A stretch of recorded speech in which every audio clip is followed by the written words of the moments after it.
look out, look out, look out. Your boy Ashy Knuckles over here, still in Florida, on a pontoon boat. He's chilling out. Kids having a good time. Just want to talk about some random boxing stuff. Let me start with the heavyweight division. Um, First and foremost, let's talk about what's been hot in the boxing community right now is the upset with Anthony Joshua and Andy Ruiz, which very few, if any, people predicted that he would win.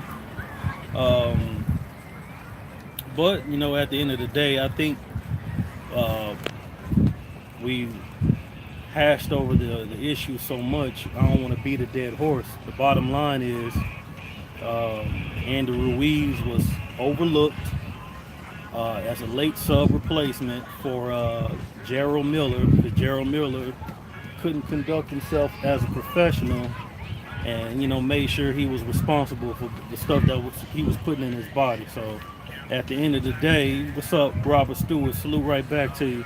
At the end of the day, only one party came prepared to do battle, and it was Andy Ruiz. And I can already tell that Anthony Joshua, being he got so used to everybody telling him how much of a stud that he was, that he looked across the ring and saw this weeble wobble built ass heavyweight, and he thought ain't no way in hell this chubby motherfucker is gonna be able to step to the plate and knock him off his throne. So what he tried to do, he tried to stamp that boy out of there. And he was fighting well at first. He ended up hurting Ruiz, put him down. And when Ruiz got up, he tried to finish his ass off, but he didn't know that Ruiz had the resolve that he had. And we already know how the end of that fight went. I'm not here to break down a post-fight analysis, but what I'm saying is, moving forward, everybody's writing off Anthony Joshua as if he can't fight. I mean, he can fight. He just may not be elite. But you don't necessarily have to be elite to keep winning. All you got to do is make sure you bring in the proper sparring, make sure you're in tip-top shape, and make sure you have the right game plan to execute for 36 minutes. You don't have to be the better fighter. You just have to be better on the night of the fight. And that's why if you go to Ego's video and we were chopping it up at Fred's event, and they were getting on me because I said that within several months, 4 or 5 months, can Anthony Joshua do what he got to do to fight better and perhaps win? I'm saying he can do it. Now, I didn't say he was going to do it, but I'm saying he has them on the time. He has the capital, and there's plenty of people that he can bring in to mimic Andy Ruiz. I mean, you need a tough guy with fast hands. I can think of one right off the bat. Chris Arreola has fast hands and he's tough. It ain't like you got to sign a contract with him. You just bringing him in for sparring. And I'm like, if you can't get what you need from Chris Arreola, I don't know what the hell else to tell you, because we already know he come to fight, and we already know he got fast hands. He beat guys to the punch all the fucking time. So that'll give you some preparation right there. I'm sure there's plenty of other fighters you can bring in to help. He says AJ got caught with a good shot behind the ear and couldn't recover. Right, that's that equilibrium. It's either high off the head or behind the ear. Knocked him off balance. He never got his legs under him. You know what I'm saying? And he was put in a position that he wasn't used to being in. Like I said, when you got everybody pulling pipe in your circle, telling you the shit, then you know what I'm saying. When you get hit with that adversity, you don't know how to act. You don't know how to behave as a elite and a championship caliber fighter. You got to have some damn resolve, because everybody not coming to lay down.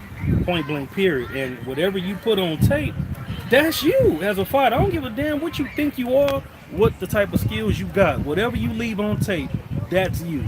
So you giving guys enough ammo to prepare for you and put together an accurate game plan to bring to the ring on the night of fight.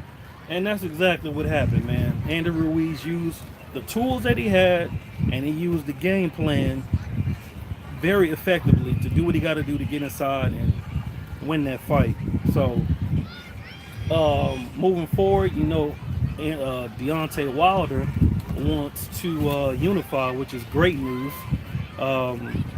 We all want our fighters to want to be great, to get in the ring and not just capture a world belt, but if you capture one, go after another and another, and perhaps fight all the great fighters that are within and around your weight before you have to retire, because boxing isn't forever. At some point they all gonna have to hang it up.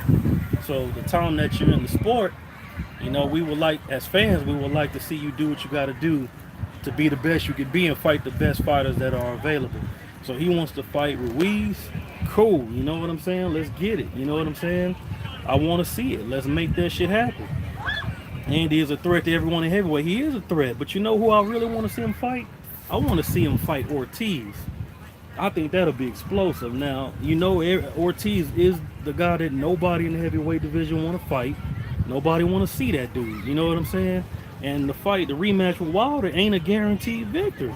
So, he is a tricky southpaw, strong, he can punch, he sets up shots well, and he constantly decoding your weaknesses. So at the end of the day, Wilder better be prepared to go to war a second time, because the first time he went to war with him, it wasn't easy.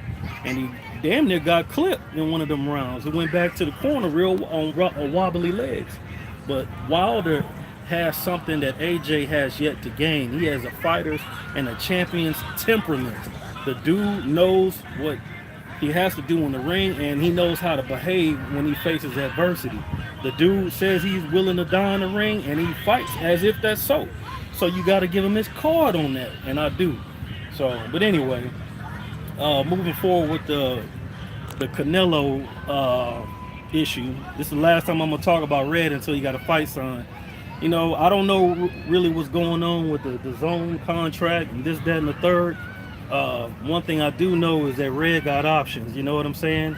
There's a lot of people hating, talking about everybody who in the LDBC or everybody who affiliate with the LDBC just be hating on Red and hating on Ruiz. I ain't seen one video that has guys making videos hating on Ruiz or hating on Canelo. Now, if it's talking about Canelo versus Jamal, the LDBC is gonna rock with Jamal. If it's Canelo versus Andrade, well, most of the LDBC gonna rock with Andrade, just like most of the Mexicans are gonna go with the Mexican fighter. It just seems like it's always a problem when the black guy go for the black guy. And if you know me, I don't always go for the black guy, because I just love my sport.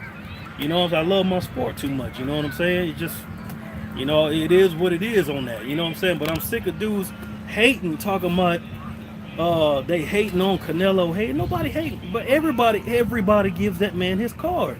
You know what I'm saying? I think most people's problem in the Canelo situation got to do with the WBC just awarding belts and awarding goddamn championships to a guy without defending. Because part of being champion is to defend the title. And Jamal has put himself in a position to where he is the #1 ranked challenger in the WBC by securing the interim belt and basically being a 2-division world champion. I don't know who else you would want to fight. It's either him or Andre. Both of them are 2-division champions. Who else would you want to fight in the division? Now at the same time, if he fight Triple G again, I'm with that work too. I love those fights, especially the second one. Speaking of which, I don't know what everybody else saw, but you got some people talking about the decision was rendered for Canelo, and that's what everybody's going with. They going about what the judges said who won. Like our eyes aren't trained enough to see that goddamn Triple G's face is catching punches like a catcher catches a fastball. I don't know what else you need to see. You know what I'm saying? The dude tried to fight Canelo on the inside. It didn't work. He tried to make an adjustment, and that didn't work. Canelo stayed steady Freddy. He was catching punches with his glove, dipping and dodging, twisting, turning his upper body, and backing that big hole up. It was backing Triple G up. When you see Triple G back up, when you see Triple G have to make an adjustment in the fight, that ought to tell you who winning. You know what I'm saying? Exactly. MDK 216. The only thing Triple D effectively that is jab, because wasn't nothing else working. But what did Canelo do? He was tearing that body up. He was hitting his boy with overhands. He was jabbing. He was ducking, weaving, bobbing. At the end of the fight, they face told the story. It ain't like Triple G was in there with an African fighter where it's hard to see the bruises on him. Canelo looks like a white man. He looked like an Irish man. You know what I'm saying? White skin. You know what I'm saying? So if he got bruises, it's gonna show on him more than it show on anybody. And the dude didn't even look like he was even sparring. He didn't even look like he was in a sparring match. The only thing he had was a small laceration on the side of his head because in the ninth round, Triple G got frustrated and headbutted the damn dude. To which the referee didn't see it, but Canelo was like, "What the fuck?" And the referee didn't say nothing. But don't nobody want to talk about that. They want to talk about how Triple G got robbed. Triple G didn't get robbed. Triple G got his ass beat, and that's point blank. Period. And now he wanna be on the rag and shit, acting like he being done wrong. Don't want to fight in Las Vegas. Don't want to fight here. Don't want to fight. They ain't nothing but a damn diva. But I ain't trying to be on Triple G so hard like that. You know what I'm saying? Because it ain't like I don't like to watch him fight. He is a beast. He is a monster. But I just want to see him continue to fight the top guys and prove he is what everybody says he is. Because they giving him all-time great connotations and stuff like that. And he just, hey, son, he don't have a resume. He don't have a resume to even remotely put him in that category at all. You know what I'm saying? But one thing I will give him is the fact that he was trying to be undisputed at that weight. He beat everybody that was being put in front of him until he ran into some dogs. Point blank, period. So now all of a sudden he looking for other contenders. They saying that he may want to fight Andre. He'll step to the plate. Why not? Why not? Andre been wanting that work. And if he fight Andre, I'm prepared to give him a lot of credit. Because it's not an easy fight. It's a difficult fight, but it's not like the fight isn't winnable. He can win the fight. The only thing about it is there's no blueprint out there for Andre. So he's going to have to be the first one to implement it, to create it and implement it. So we'll see how that goes. And I'm going to be 100% honest with you. If he hurt Andre, Andre's gone. Not Andre, Andrade. If he hits Andrade flush and he hurts him, if it ain't like a few seconds to the end of that round, Andre's ass is gone. You know what I'm saying?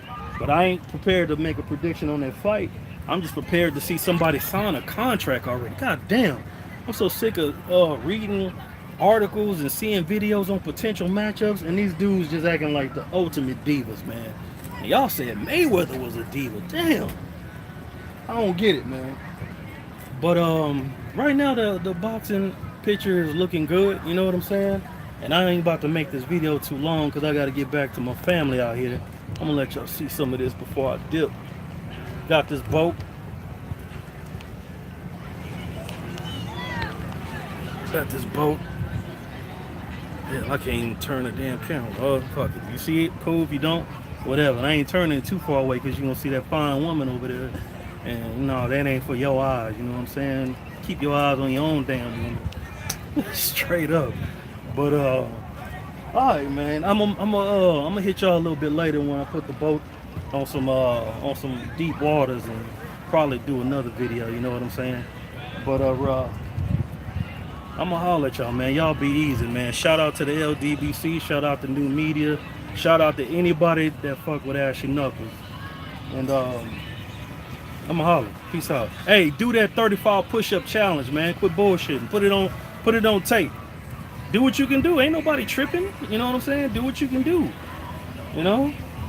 It don't matter. I mean, shoot, you do it for a week, I guarantee you'll be able to do 35 or more. You just gotta keep doing it. That's all it is. Push-ups is just push-ups. You know what I'm talking about? You start with 10, go to 15, go to 20, or do your 10 or your 15 and do the rest in girl push-ups. That's how you get your strength up. You know what I'm saying?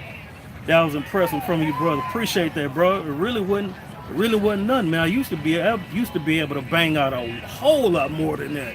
I've been drinking that alcohol too much. Speaking of which, it's time to pull up. I'ma holler at y'all, man. Y'all be easy.